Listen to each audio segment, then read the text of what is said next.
Hello, my friend. Today I will tell you another long-forgotten legend. Close your eyes and let the magic transport you to Middle-earth. Our journey begins.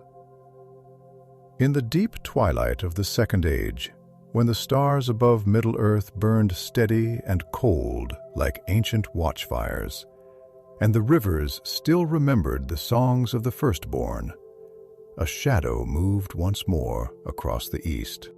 It was not the swift darkness of night, nor the passing sorrow of a cloudy moon, but a dread that crept from the land of Mordor like smoke that cannot be grasped. Like a whisper that will not leave the ear, the land trembled beneath it.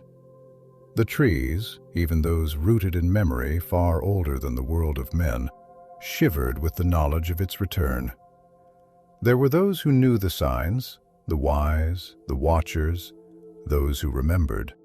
The Elves, long-lived and sorrowful, beheld the gathering dark and knew its name. The men of the West, Noom Manorans in exile, still bore in their veins the blood of a proud island lost to the sea, and their hearts stirred with echoes of that ancient defiance. Sauron, the servant of Morgoth, had risen again, and his eye, though litless and without form, was fixed upon dominion. Not by armies alone, but by fear he sought to conquer. But there were still lights in the world. Hope, though weathered, had not perished. In the fair lands of Linen, Gil-galad, High King of the Elves of the West, stood tall beneath the golden leaves of autumn. And in the north, in the realm of Arnor, Elendil the Tall looked eastward with eyes like storm-laden skies. Elendil, son of the Lost Isle, father of kings. He had survived the downfall of Numor and brought his people over the bending seas on white-sailed ships that bore no name for their grief. When the time came, they did not hesitate. For though Sauron's power waxed, and his armies swelled with orcs and fell beasts, though his stronghold, Barad-dûr, rose again like a black wound in the land, the free peoples would not stand idle. A final alliance was called, not in haste, but in memory and purpose. From the forests of Lothr came elven warriors with hair like sunlit wheat and voices like the wind in leaves. From the stone cities of Gondor came soldiers in silver and sable, bearing the white tree upon their shields. From Imladras came Elrond, herald of Gil-galad, his face a quiet echo of both wisdom and sorrow. And from the scattered hills of Arnor rode men who had never seen the sea, but who bore within them the fire of Numor still.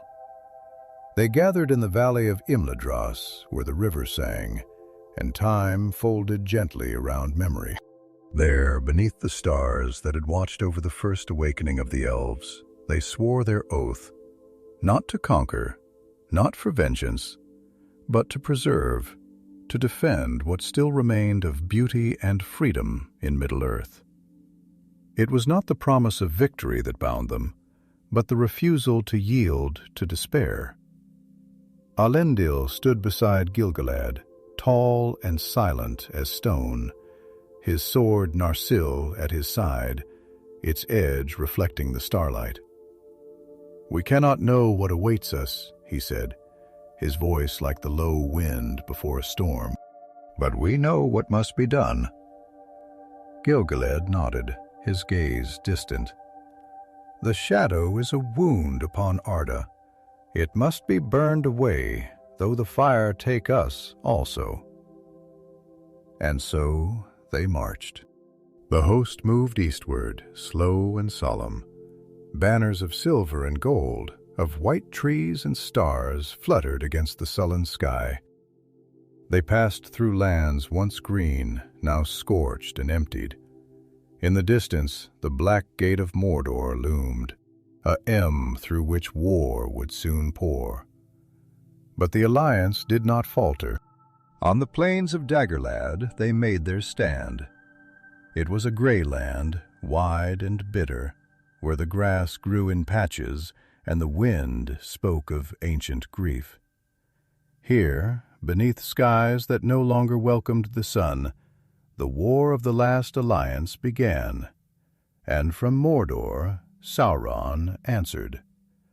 His armies spilled forth legions of orcs with eyes like coals, trolls with skin like mountains, and darker things born of fire and shadow, whose names were lost even to elves. The clash was terrible. For days without end the field thundered with a ring of steel and the cries of the dying. The elves moved like light upon water, swift and sure, their arrows falling like stars. The men of Numor held their ranks like iron walls, unyielding even as their brothers fell. Elendil fought at the front, his sword rising and falling like a beacon in the storm. And beside him, Isildur and Anarion, his sons, gave their strength to the cause with fierce, unrelenting courage. And Mordor answered with fire. Flames leapt from the ground.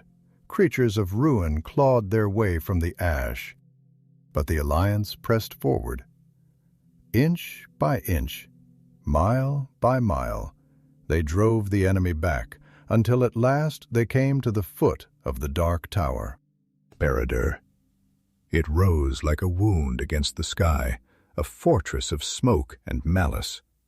Its peak crowned with thunder, and its foundations sunk into despair. Here the siege began. 7 years they stood before it, the alliance of elves and men enduring every torment the Dark Lord could devise. Famine and pestilence, nightmares that stalked the living, spells that twisted the very air. But still they stood. In the deep chambers of the tower, Sauron brooded. He who had once worn fair form now cloaked himself in terror. He forged weapons of dread, sent forth emissaries of shadow, but he did not emerge, not yet. In the camp of the Alliance, time slowed. Days passed like seasons. The dead were buried with songs that grew quieter each time. Yet hope endured, faint but unbroken.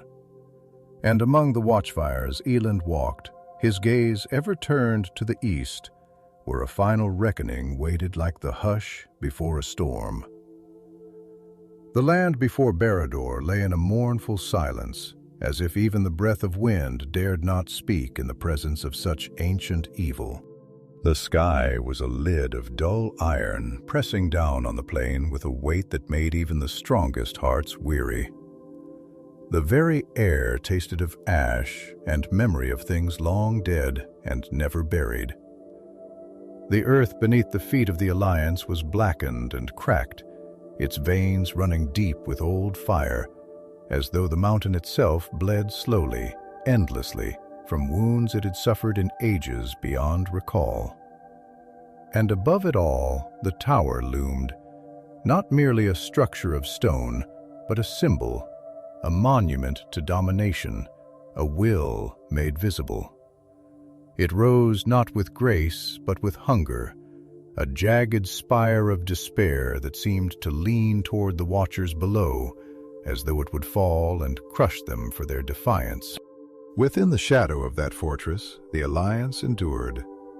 Their camp was a small flicker of light beneath the smothering sky, a fragile defiance against the overwhelming dark.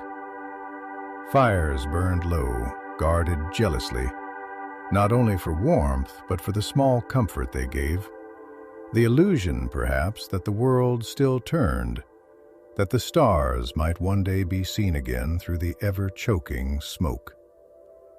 The tents of men and elves stood side by side, their banners tattered but upright, their watchmen silent but unblinking, between those of the firstborn and the younger race of men. A quiet bond had grown, not one of loud camaraderie, but of shared sorrow, the kind that needs no words. It was on one such dusk, when the sky wept soot instead of rain, and the mountains glowed with a sullen red, that Elend came again to the tent of Elendil.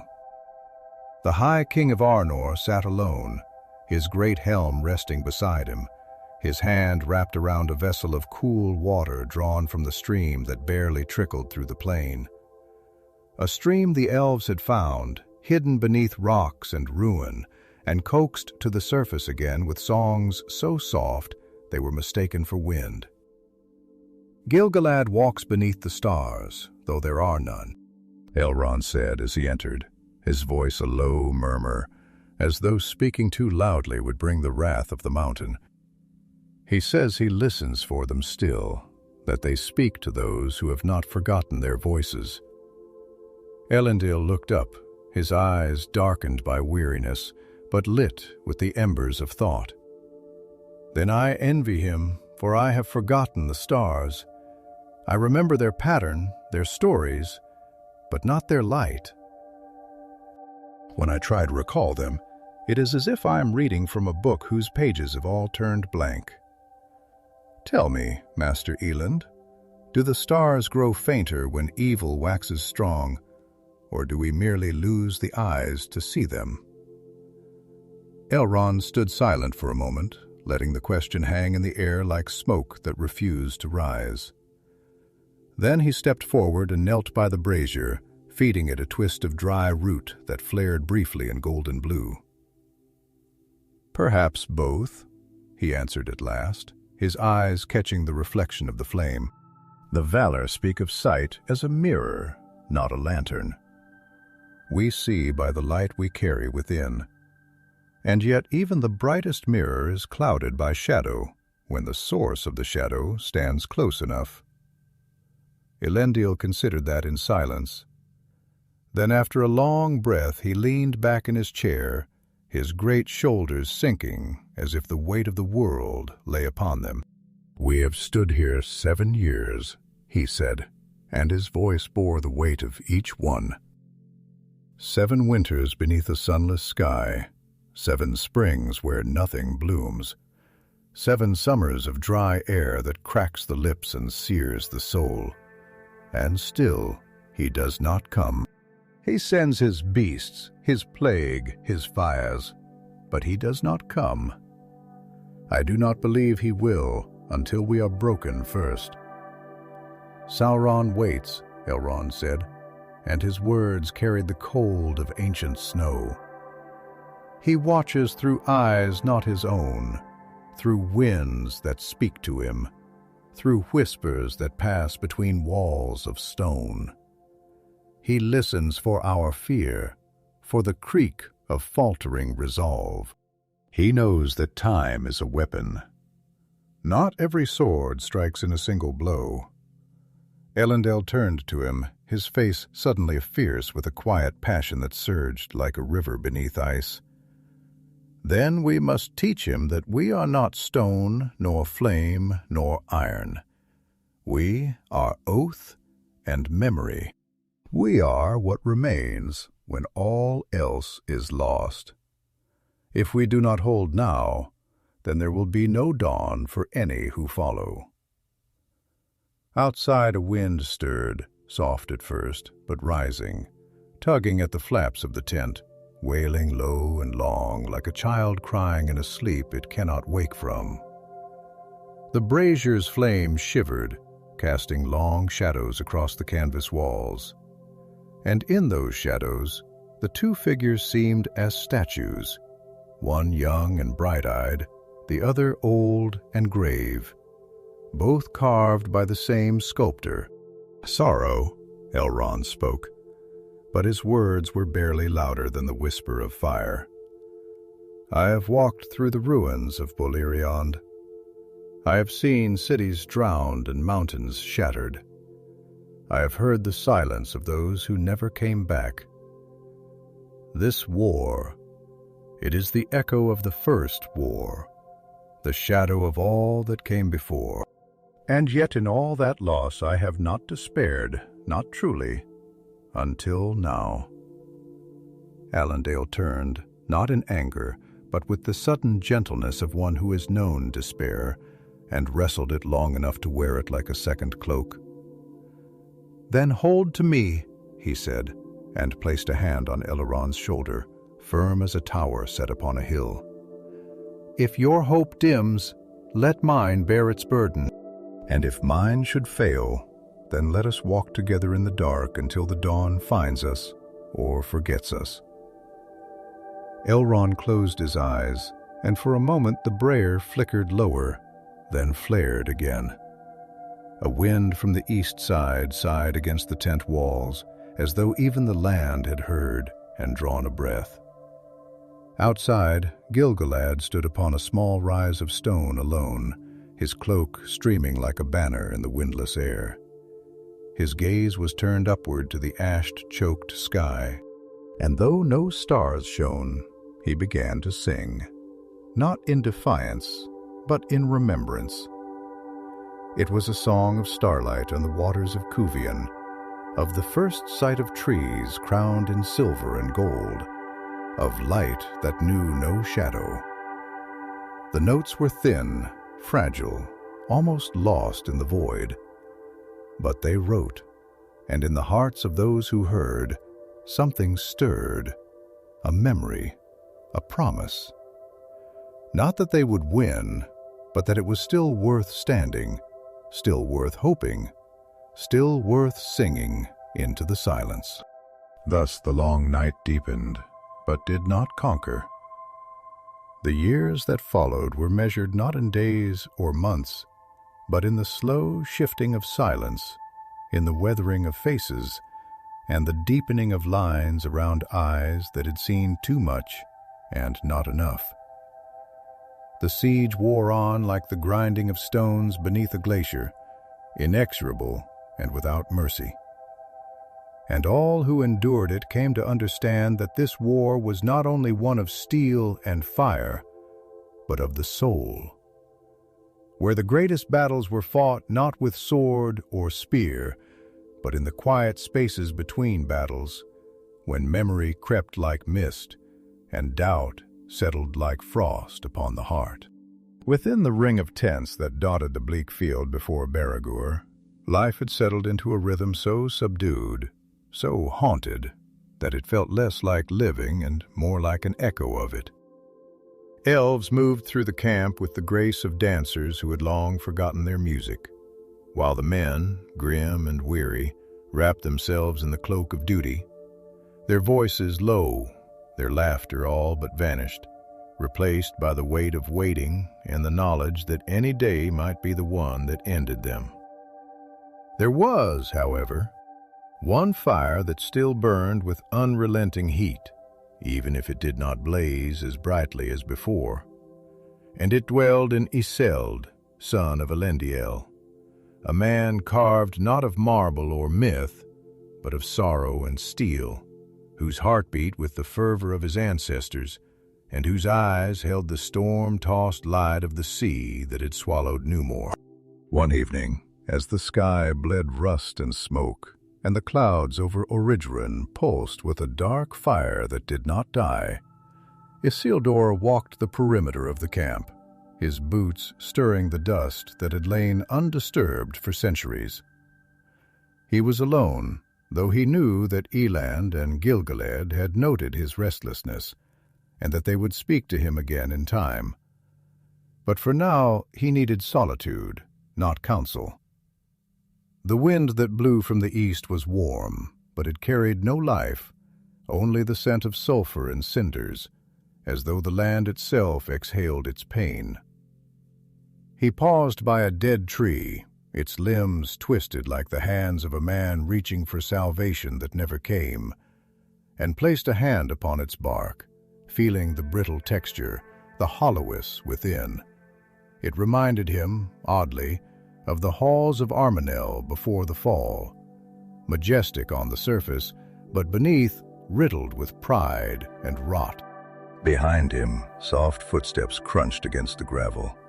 He did not turn, but he knew the sound. "Elend," he said, his voice low, half a whisper, half a challenge.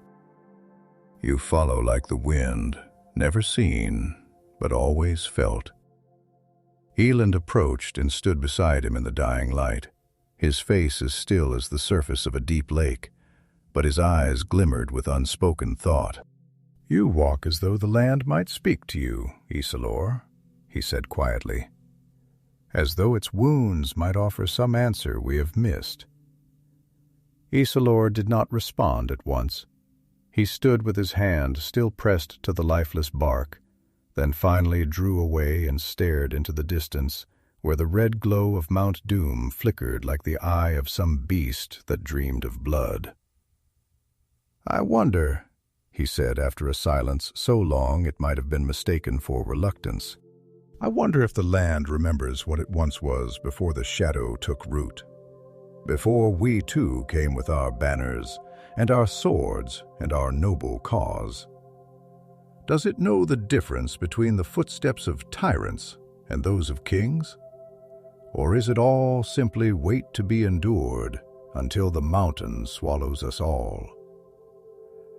Aaron's brow furrowed slightly, and he glanced toward the tower that loomed ever near, a jagged fang set against the broken sky. "The land bears witness," he said, his voice quiet but sure. "It does not judge as we do. It endures. It remembers. The rivers may forget the names of their shores, but the stones, they carry the echoes of every voice that is cried out in anguish or in hope. And I believe, I must believe, that somewhere that memory matters."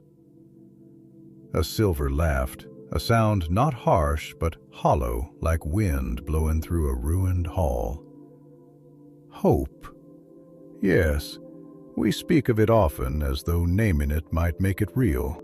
But I have seen what hope becomes when the hunger grows too strong. I saw it in numb manner when our people, blessed above all, turned from the grace of the West and grasped at shadows thinking they could steal eternity.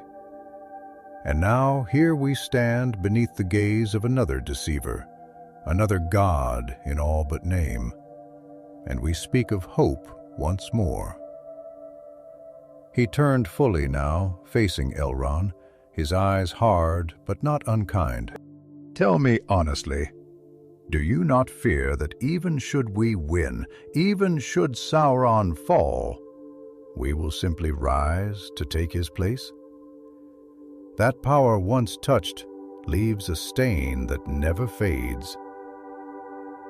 Elend was silent for a long time. When he spoke, his voice was barely more than the wind itself.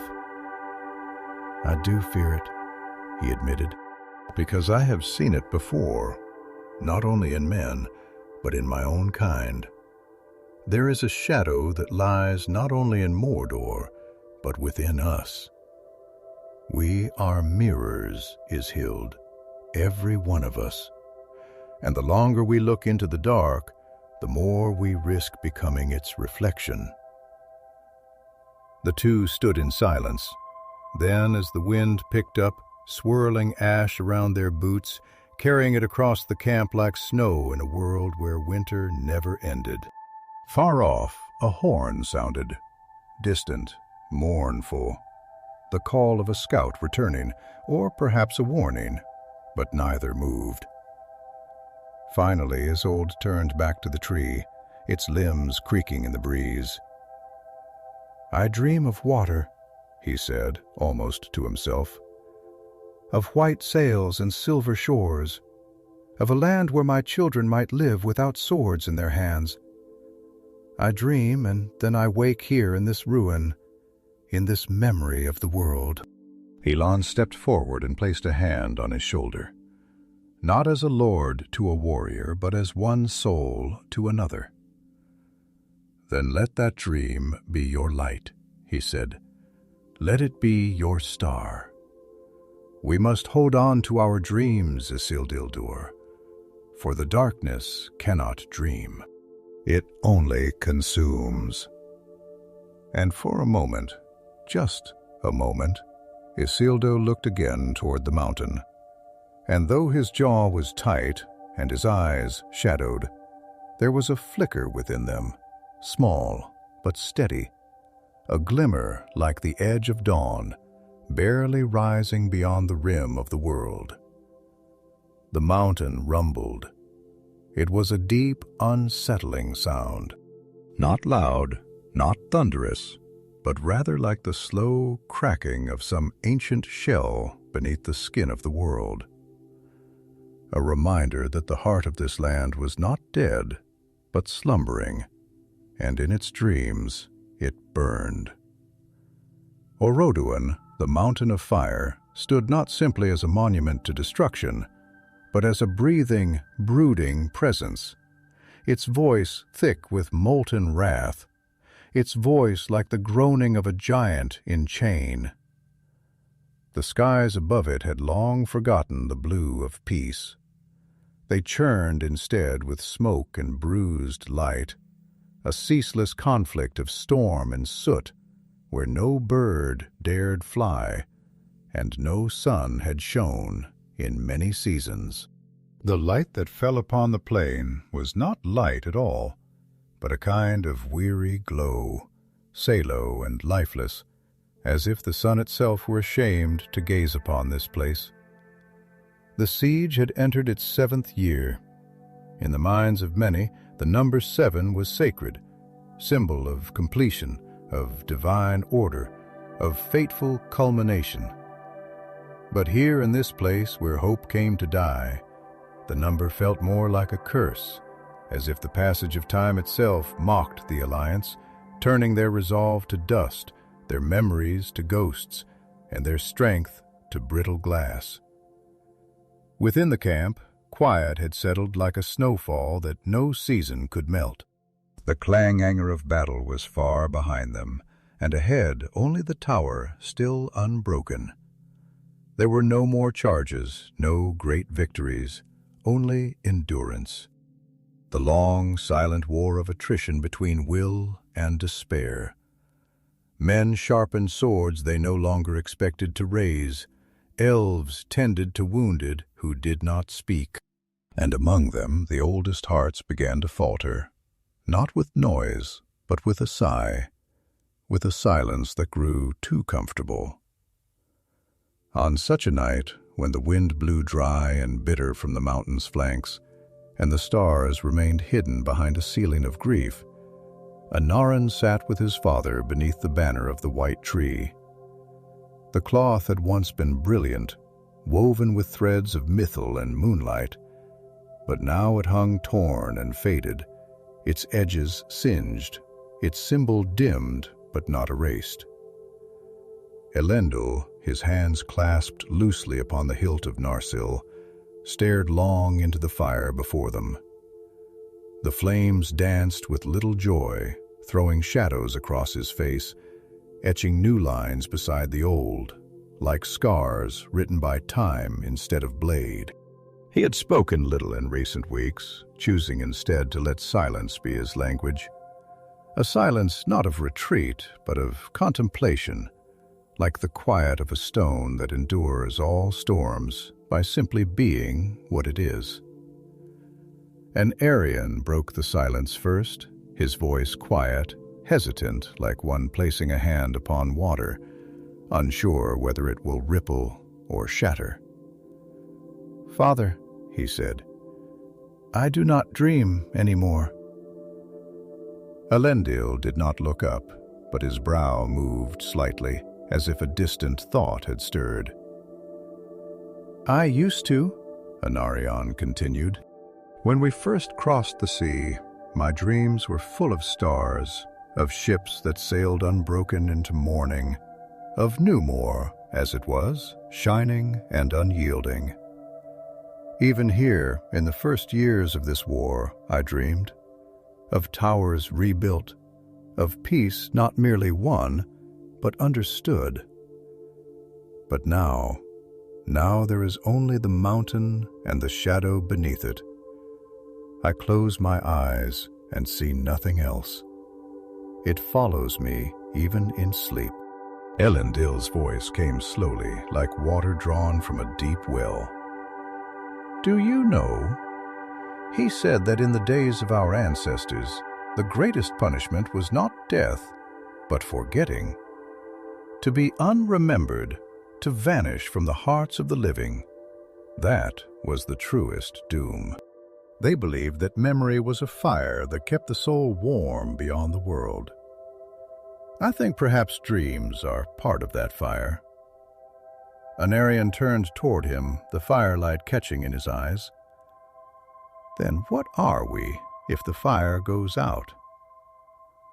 For a long time Elendil said nothing.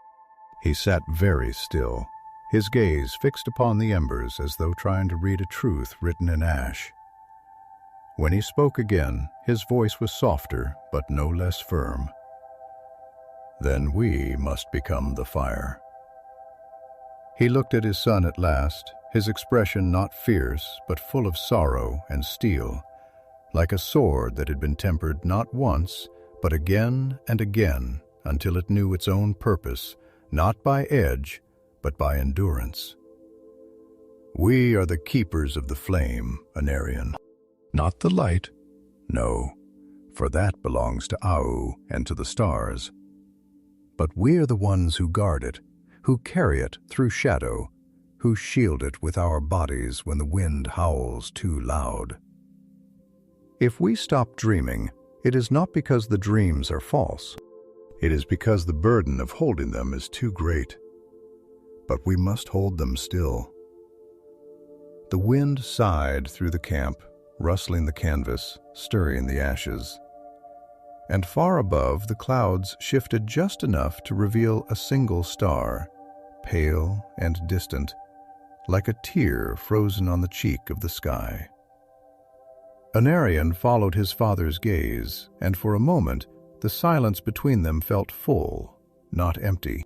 Later that night, when most had taken to their tents, Gil-galad walked alone along the outer ridge, his robes trailing behind him like the wake of a ship crossing a black sea. His steps were deliberate, measured, not from weariness, but from the gravity of foresight. He had seen many wars, borne many losses, and though his face remained unmarred by time, his soul was a forest scorched by many fires, where new growth came only slowly, and every tree remembered its falling. Elrond joined him, unbidden, as he always did.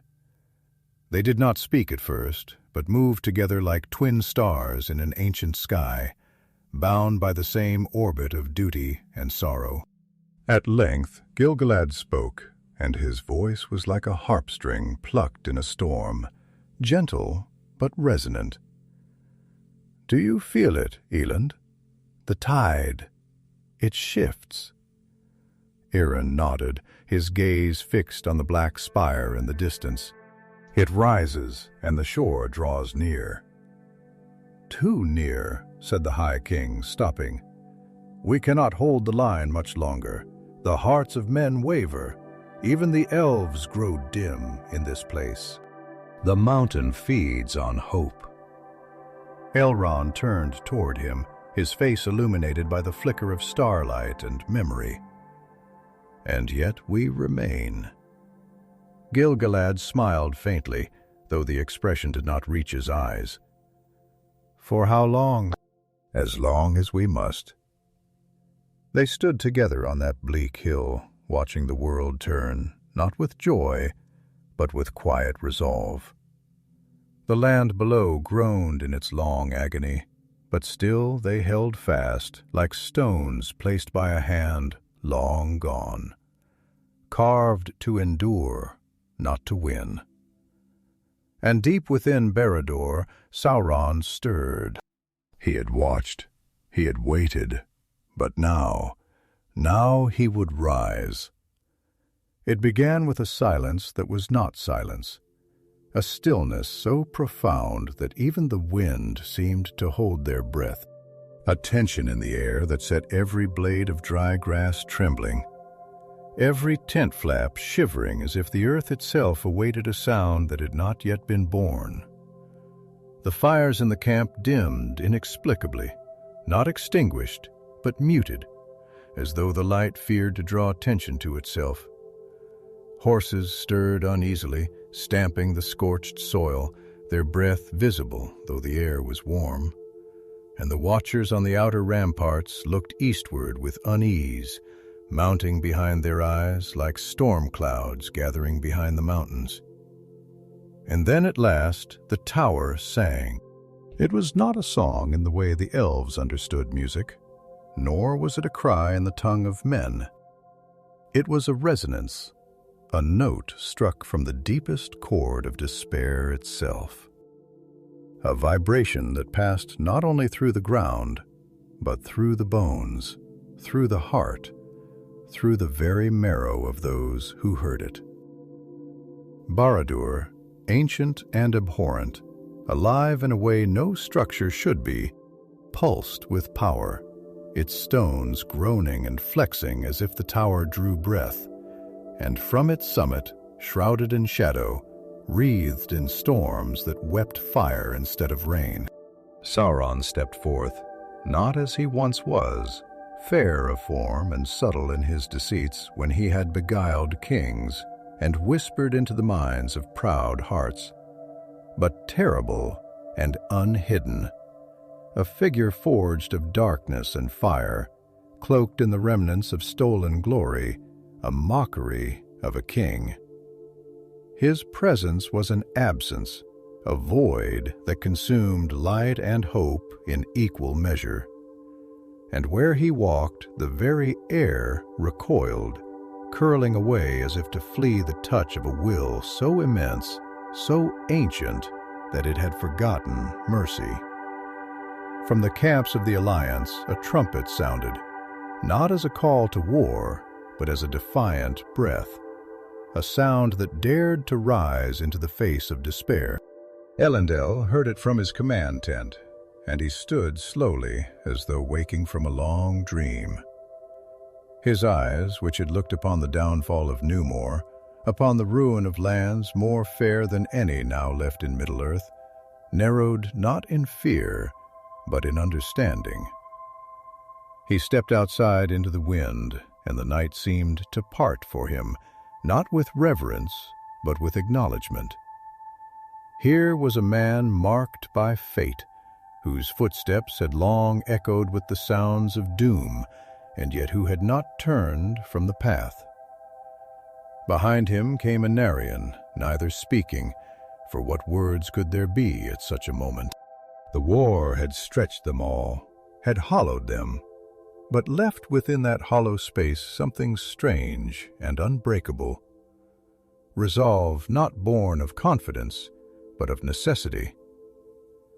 Elrond came to them swiftly, his face lit not by firelight, but by some inner flame, some reflection of Valinor that still lingered behind his gaze. "He comes," he said, and his voice did not tremble, though the very earth did. At last he steps into the open. The game is cast. We must meet him, or all is lost before the sun can rise again. Elendil nodded, his hand falling to the hilt of Narsil, with a weight that was not merely martial, but ceremonial, a gesture bound in oath and inheritance. "Then let us go to him," he said. "Let the end come, or the beginning be born."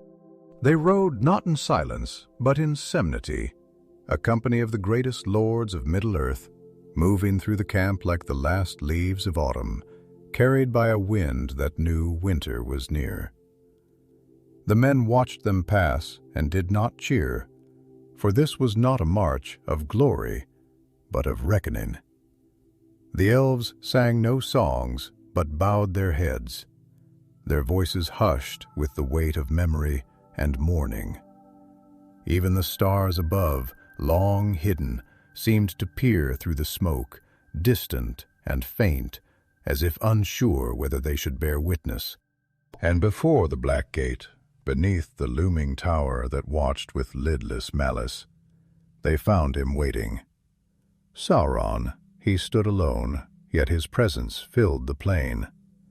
A figure wrought of darkness more than flesh, his armor a shifting mirage of metal and flame, shaped like the ruins of the world's first fire.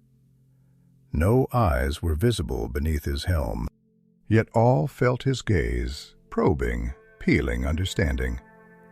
And when he spoke, it was not with voice, but with will. His words entering the mind like heat into a wound impossible to ignore, and deeply, deeply wrong.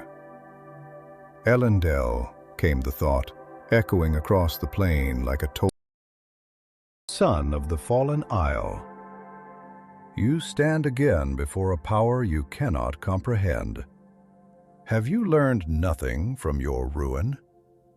Elendil's voice, when it came, was steady and clear, like a river that has cut through stone for centuries. I have learned that power without love is a lie, and that kings who would rule by fear do not build, but only. Sauron laughed then, and it was a sound that cracked the ground. Love. Is that what you have brought me? A final offering of sentiment and dust. You think yourselves champions of the light, but you are only embers flickering in a wind you cannot command. Bow to me, and I will spare what remains of your line. Isildur stepped forward then, his eyes flashing not with arrogance, but with something quieter, deeper, an inherited sorrow sharpened into resolve. You mistake endurance for weakness, he said. You mistake silence for surrender. But we have walked through fire to... We have borne the ruin of our world, and still we come. Not to beg, not to kneel, but to end this. And from Gil-galad came the final voice, soft as silver rain on ancient leaves, yet more cutting than any blade.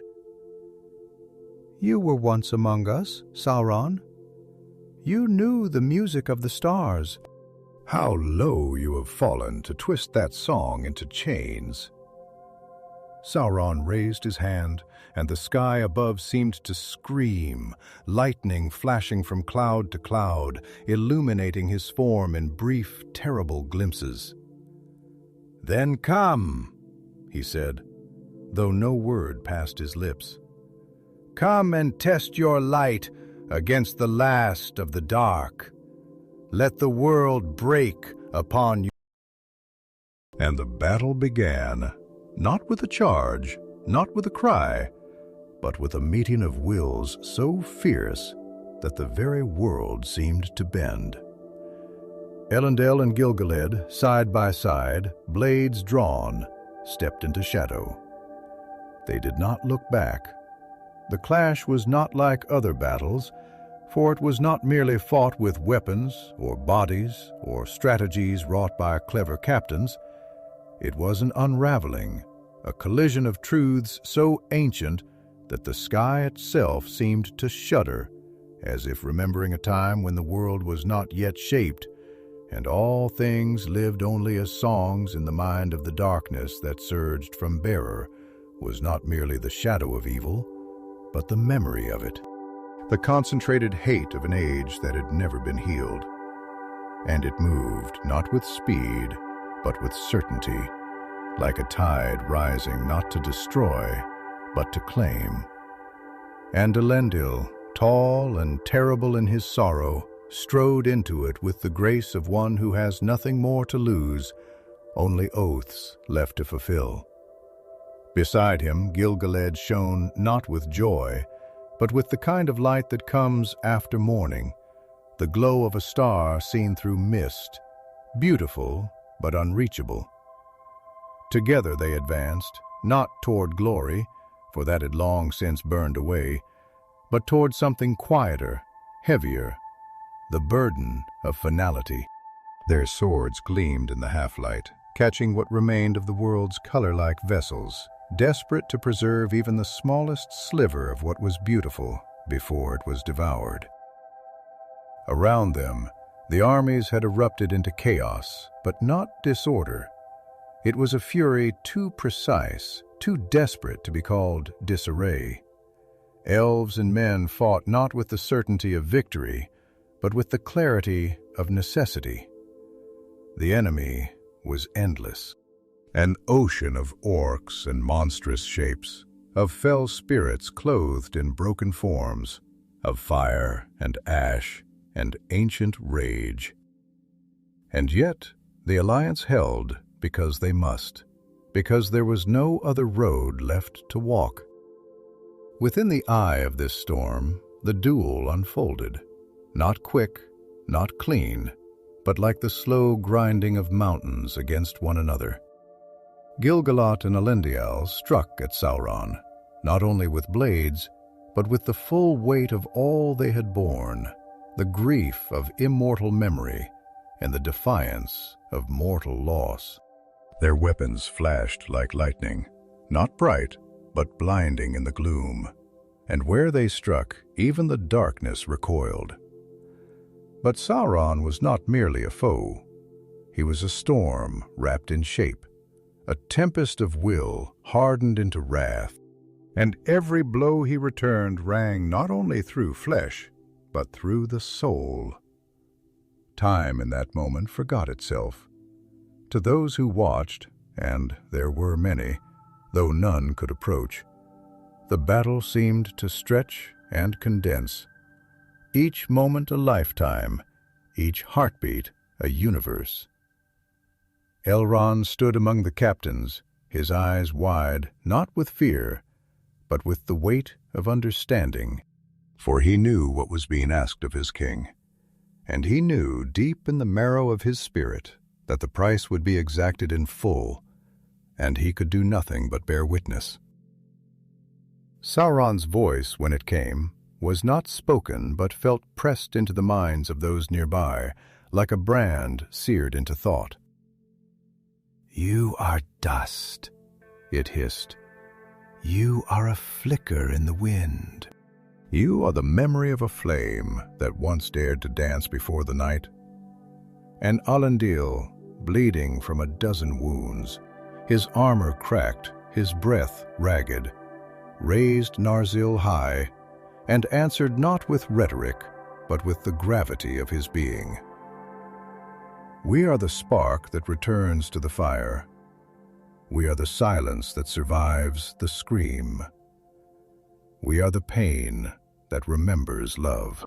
You cannot break us, for we were broken long before, and still we rise." And then Gil-galad struck. It was not a blow meant for victory, but for meaning. His spear, Alo, pierced through Sauron's armor and into whatever lay beneath, spirit or substance, darkness or despair. And the scream that followed was not heard with ears, but felt through the bones of the earth. It was not pain. It was rejection. A god cast out, a power denied, and it cost him everything. Gil-galad fell, his body folding like a leaf in fire. And yet his eyes, as they dimmed, did not close. They stared upward, not at Sauron, not at the mountain, but at the sky, as if even then he searched for the stars he had loved so well.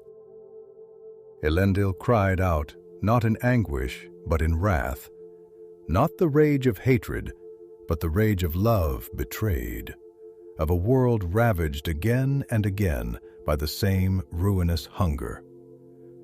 He brought Narsil down not once, but thrice, and the blade, ancient and noble, shattered in his hand as it struck the final blow. Sauron staggered, not slain, for he could not be slain in such a way, but unbodied, cast out, his form collapsing in upon itself like a flame robbed of air. The great helm fell, the black gauntlets crumbled, the shadow coiled, then fled, not with speed, but with finality, leaving behind only the ring. It lay where Sauron had fallen, gleaming with an innocence it did not deserve. It was small, so terribly small, too small to bear the weight of the world, and yet it had a circle of gold, unmarred, unbroken, and utterly wrong. Elend lay beside it, motionless, and it was Isildur who ran to him, stumbling over rock and ruin, his cry tearing through the air. "Father!"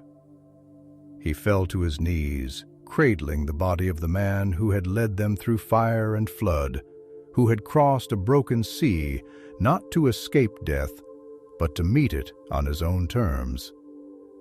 Elendil was still, his face peaceful, his hands open as if in release, and beside him in the dust, Narsil's shards gleamed like fallen stars. Elrond reached them moments later, his own heart aching with 1,000 unspoken things, his hand falling upon Isildur's shoulder. But Isildur did not weep. His eyes, though brimming, were fixed upon the ring. "This is his," he said, his voice quiet as if afraid to wake something. "This is his strength, his soul, his will." "It should be destroyed." Elend nodded. "Yes," he said, "it is bound to him. As long as it remains, he is not gone. We must take it to the fire."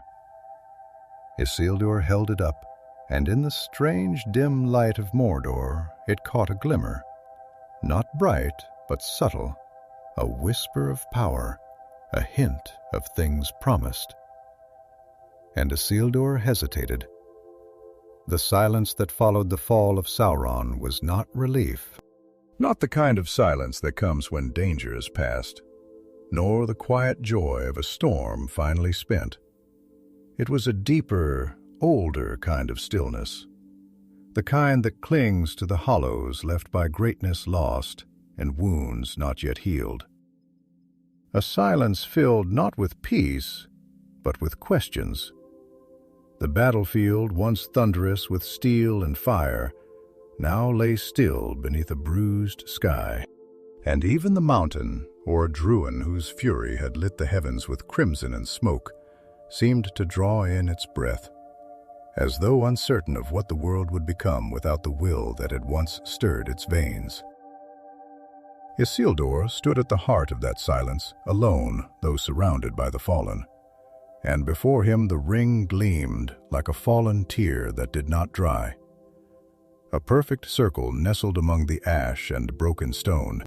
It shone with no light of its own, and yet it caught every flicker, every glint of dying firelight and fading sun, as if it hoarded brightness, claimed it, turned it inward. He stared down at it, his hand still extended, the golden band resting lightly in his palm, as if it had always known it would end here, as if it had waited through war and ruin to come to this hand. This moment, this choice, was beside him, though even he, wise beyond reckoning, seemed unsure how to speak.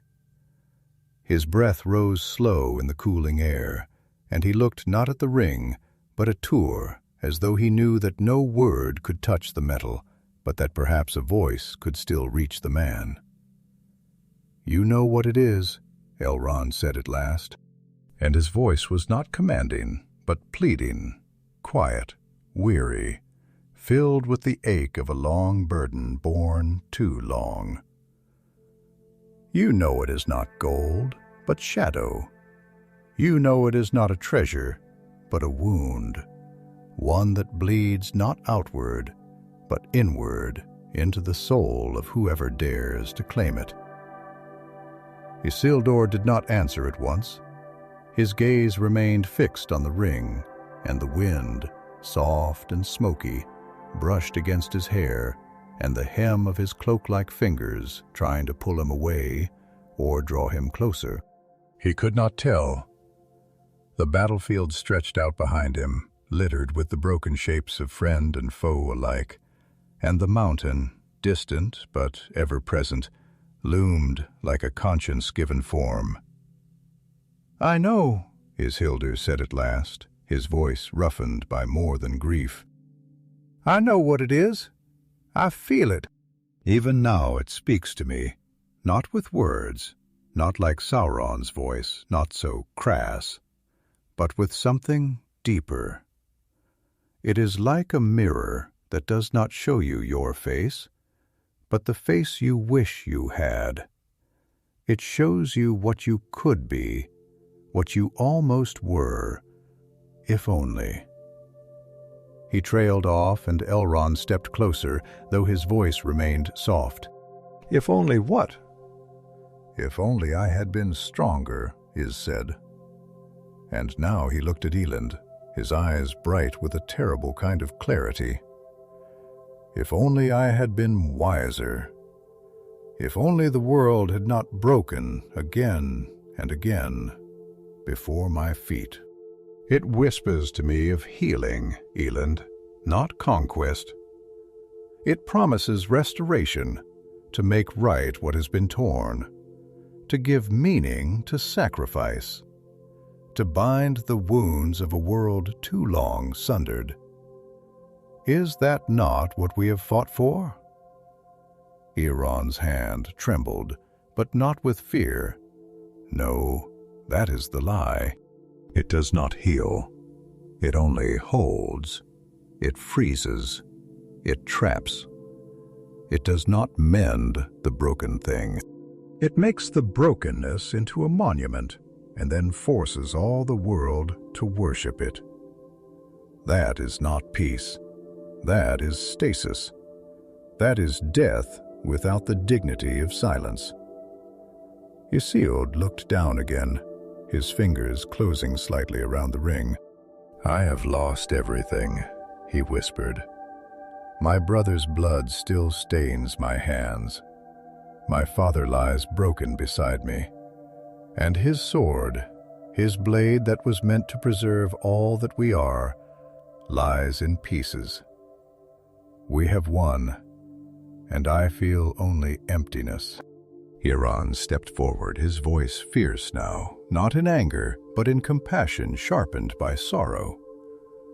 "Then cast it away into the fire. Let it go, Isildur. You do not need to carry this. You have borne enough. Let the world be free of this last chain. Let the mountain cleanse what no sword can." The ring seemed to gleam brighter as though hearing these words, as though protesting, and Isold's grip tightened. "You do not understand," he said, and his voice was different now, lower, touched with something perilous, though not yet fallen. "It came to me. I did not seek it. It is a token, a legacy, a sign that I have endured what others could not. If I cast it away, what remains? What proof do I have that this war, this agony, this ruin meant something?" Elrond shook his head, his expression stricken. "Meaning does not live in things, as it lives in choices, in love given, and grief born in the quiet refusal to become what the darkness demands. Meaning is not kept, it is lived." Isildur turned from him, and the mountain, ever watching, sighed once more. A breeze rose from the crater's edge, hot and thick, filled with the breath of the earth's molten heart. The air shimmered with the scent of smoke and stone and secrets older than language. The cracks in the mountain glowed red and gold, veins of liquid fire pulsing with the memory of creation and the threat of unmaking. It waited, not with hunger, but with terrible patience. The ring lay in his sealer's hand, and he made his choice. "I will keep it," he said, and though his tone was soft, it carried the weight of a sentence passed. "It is mine. It came to me in the hour of my triumph, and I will not cast it aside. Not for fear, not for duty, not even for love." Elrond stepped back as if struck. And somewhere far away, though none heard it, then the world shuddered. The days that followed did not feel like days, but like the hollow echo of time stretched thin and trembling over the remnants of a world that had held its breath too long and now did not know how to exhale. The battlefield was cleared in solemn silence, the fallen borne on litters of linen and memory, their names whispered into the smoke-laced wind, committed not only to history, but to mourning. A mourning that had no song, no end, only the quiet grief of those who lived on. And in the center of it all, beneath the shadow of a mountain that had ceased its fire but not its gaze, remained, crowned by blood and silence alike. He bore the ring not openly, but it was never hidden, no more than a wound concealed beneath the bandage. Those around him did not speak of it, not out of ignorance, but from the strange instinctive caution that arises when one stands too near a cliff's edge or hears a child crying in a forest without a source. The ring had a weight that could not be measured, a gravity not felt by the flesh, but by the soul.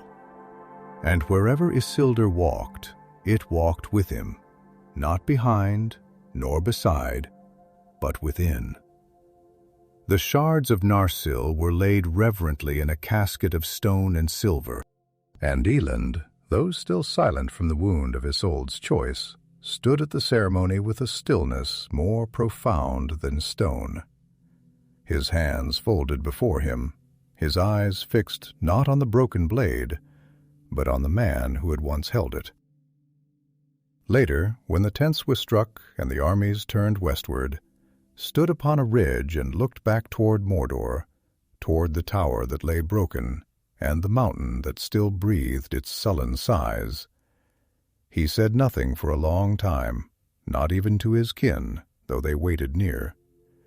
His brother's son, his soldiers, his captains. He only stared, and the land seemed to stare back, as if judging his silence and finding it too loud. When he finally spoke, it was to Elend, who had come to stand beside him, though he had not been summoned. "It should feel like an ending," Isildur said, his voice low, almost thoughtful, the way a man speaks to the sea. All this death, this ruin, the darkness torn down, it should feel like a door closed, a wound sealed. But it does not.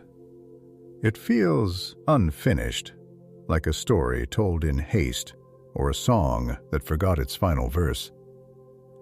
Elrond's eyes did not waver because it is unfinished, because you have not ended it. Isildur turned then, slowly, his gaze searching, not defensive, but wounded. "You think I am blind to the weight of what I've done. You think I hold this ring as a prize, a treasure to be hoarded in secret, like some dragon in the old tales. But you are wrong, Elend. I know its nature. I feel its hunger. Every moment it rests against my chest, I feel it whispering, not with words, not even with thoughts, but with images, with desires not quite my own.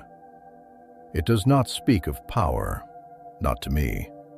It speaks of healing, of rebuilding, of all the things we have lost made new. Tell me, who among us could not be tempted by such hope?" The elf's face softened, though his sorrow remained etched in every line. "Hope," he said, "is the cruelest of lies when offered by those who never mean to give it. The ring does not offer hope, only longing. It does not build, it binds.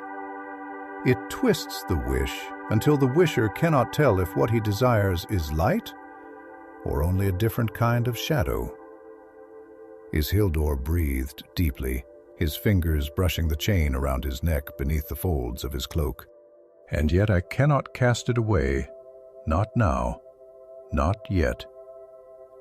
You speak as though the fire were the end of it, but I I wonder if that is too simple, too quick.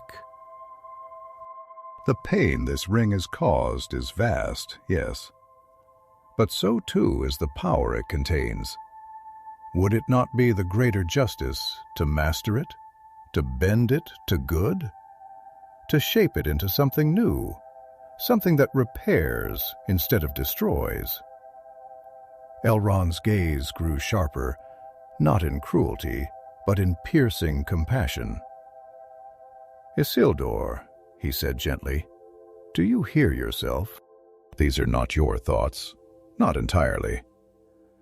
The ring does not demand worship. It offers agreement. It waits until your voice is joined with its own, until you cannot tell which was first. You say you want to heal, to restore, but the act of dominion, even in the name of peace, is still dominion, and once taken up, it cannot be put down." The wind picked up then, and the land seemed to stir once more, the brittle grass shifting like breath across a sleeping body, the dust of the plain rising briefly in the slanting light of a sun too tired to shine. Isolde looked out across it all, and for a moment he said nothing. When he spoke again, it was not to Elend, but to the world itself. "My father believed that the will of men could stand against anything, that though we are mortal, though we falter and fail, our strength lies in rising again, in shaping our own fate. He did not kneel to the valor, he did not bow to fear. He stood even as his world drowned. And I will not be less." He turned back to Elend, his eyes fierce and sad. Like a man who has chosen the path he knows leads through fire, but cannot yet bear to leave it. "I will keep it for now. I will guard it. I will study it. And when the time is right, when my line is secured, when peace is truly ours, then perhaps it can be unmade. But not now, not here, not yet." Elrond did not argue. He did not plead. He only looked at him long and deep, as one might look at a tree in autumn and wonder how much longer it will hold its leaves. And then he turned and walked away. Behind them the mountainside once more as if disappointed, and above the sky remained clouded, though for a brief moment a single beam of light pierced the gloom. Not bright enough to change the world, but enough to cast a shadow. The ring beneath Isildur's cloak lay warm against his heart. The road northward wound like a pale scar through the blackened wilderness of the east. A thin ribbon of movement winding its way out of a land that did not forget and did not forget. The survivors of the War of the Last Alliance moved slowly, like figures in a dream, as if each step took them further, not only from Mordor, but from a part of themselves they had left buried in its ashes.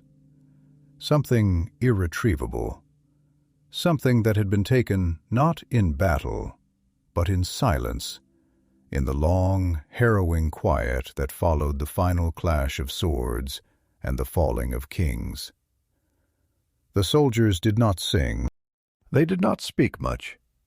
Even the banners, tattered though they were, hung limp upon the windless air, and the hoofbeats of the horses seemed muffled, as though the world had pulled a veil across its ears to shut out the memories of what had been done beneath the gaze of the burning mountain.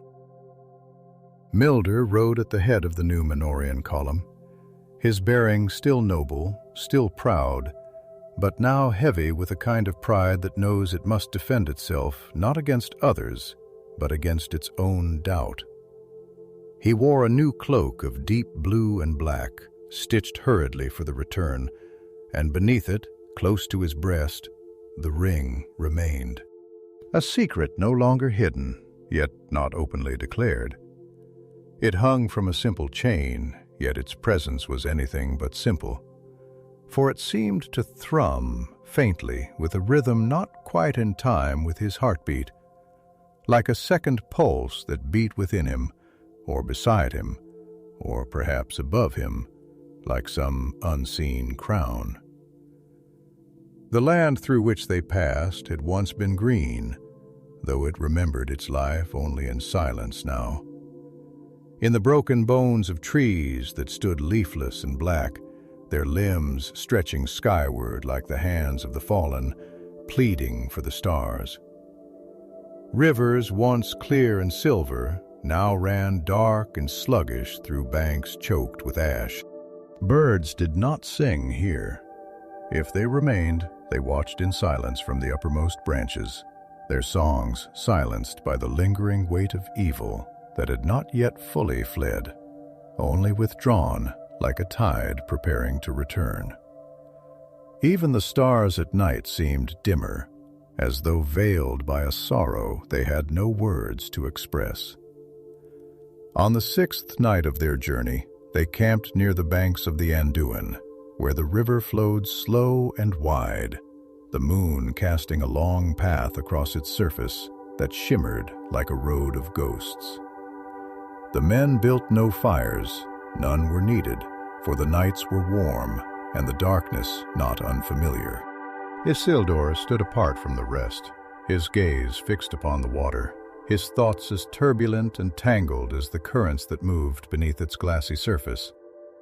It was then that Otar approached, his squire and shield-bearer, younger by many years, yet older now in ways that war had taught him, as it teaches all who endure it. He stood at a respectful distance, uncertain until Isildur spoke without turning. "Come, Otar." The river doesn't mind the sound of footsteps. The young man stepped closer, his voice hesitant but genuine. "My lord, you have not slept. Not truly. I've watched. Even when you close your eyes, your hand never leaves your chest." Isildur smiled faintly, but the smile did not touch his eyes. "The burden of kingship, Odor.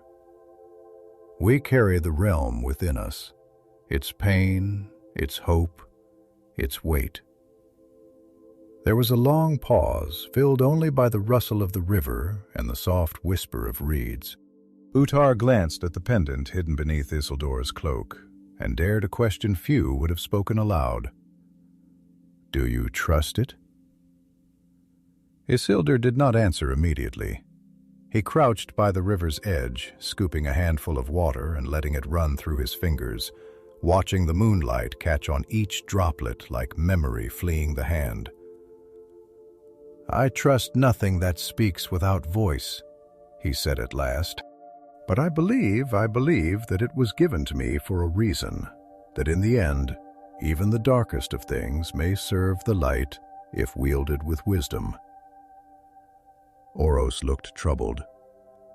"But can shadow be shaped into light, or does it only change the shape of the darkness that follows?" Isildur looked up at him, and for a moment there was no king in his eyes, only a man, tired, haunted, uncertain. "That is the question we have all been born into. Otar, even the elves, long livid and wise, do not know the answer. And perhaps there is no answer, only the choosing." They said no more, for what more could be said? The next morning dawned gray and overcast, the mist thick upon the water like breath upon a mirror. They broke camp and continued northward, and though the river ran beside them, it no longer seemed companionable. There was a hush upon the company, an unease none dared name. And then, in the vale of Gladden Fields, the silence was broken, not by word, but by arrow. The ambush came swiftly, brutally. Orcs, remnants of Sauron's scattered legions, feral and hungry for vengeance, descended from the hills with a hatred unquenched by their master's fall. They struck the column with the fury of beasts too long caged, and the men of the West, weary though they were, fought with the courage of those who know their death may mean something yet. Isildur fought like a lion cornered, his blade flashing in the mist like lightning made metal. And he called to his men to rally, to stand, to remember the fire they had survived. But it was not enough. The Orcs were too many. One by one the king's guard fell. The river ran red. At last Hisser turned to Otar and pressed into his hand the sheath containing the shards of Narsil, his voice low, urgent, fierce. "Take them, flee.